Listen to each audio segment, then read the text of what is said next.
This could be the most disruptive racing wheel I've seen in a very long time. If you like GT3 racing, prototype racing, F1 racing, sports car racing, this wheel rim could be for you. This is the Moza KS racing wheel, and it's very, very, very exciting.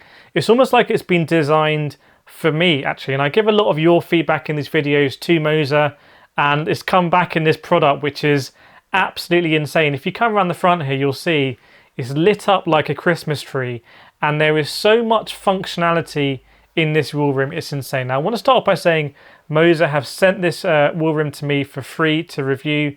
I do not know the pricing of this, but if this is going to be priced at under 300 euros, 300 pounds, $300, I think this is super, super, super competitive.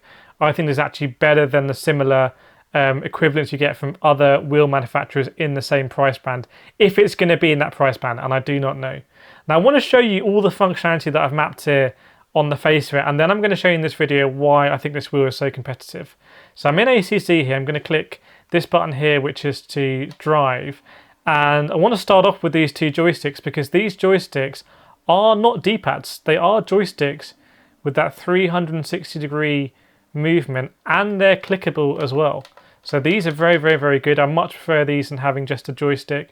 Bit more flexibility there. Now, the star of the show on this wheel rim are going to be the encoders, the rotaries. We've got 5 of them here. Absolutely insane. So the amount of customization you have is really impressive. This one in the middle, I've mapped to TC. So this is, at the moment, it's flicking through the different TC options in my Lamborghini Huracan GT3. It will go all the way up through 12 increments of TC. Now, in the Lamborghini, it actually stops at 8. So you get to 8 and then it just goes off, which is great for me. So I can do this on the fly. So if it starts to rain, I can up the TC. If the tyres are more in operating window, I can, whoa, been crashed into there. I can lower the TC, so that's great here. This one I've got on ABS. Whoa, my word, getting crashed into a lot.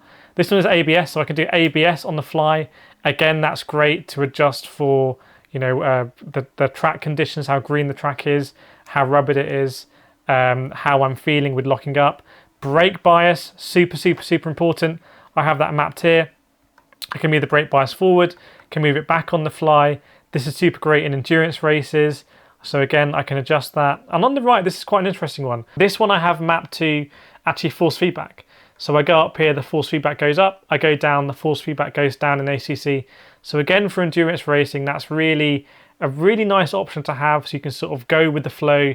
Very customizable options here with what you can do in the sim of your choice with the amount of inputs that you have. So really, really important.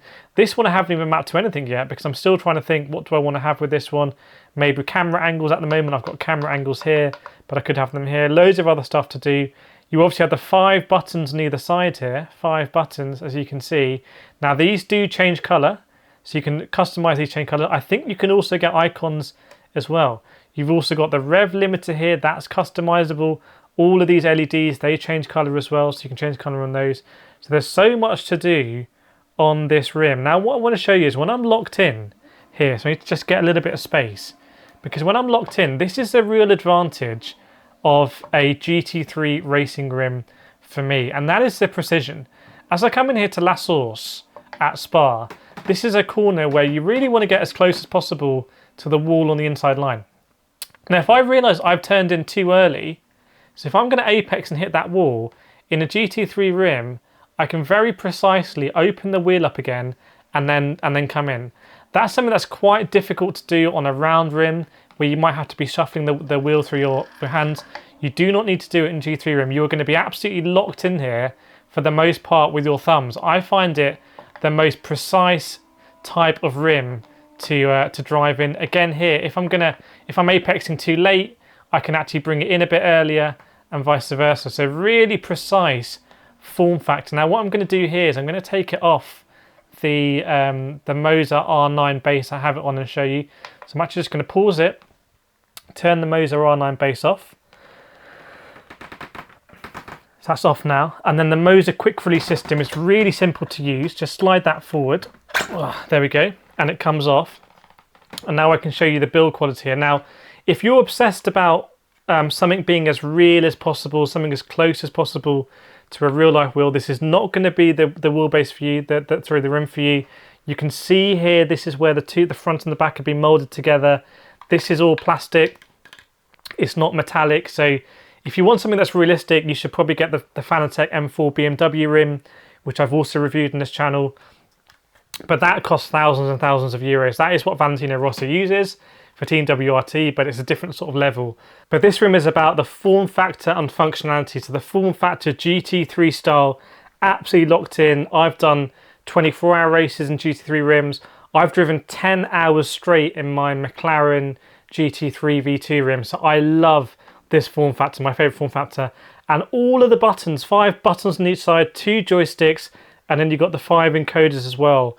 Absolutely insane. Going around the back, we've got the magnetic shifters, the magnets here, I believe, and then we've got 2 clutch paddles which you can use you can use for different inputs. Basically, you can even map your throttle and your brake on there if you want to.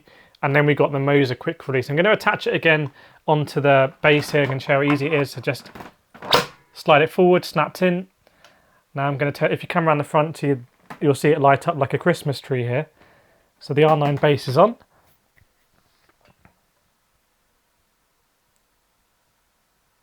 There we go. It's a bit like Kit from, what is it? Knight Rider, isn't it?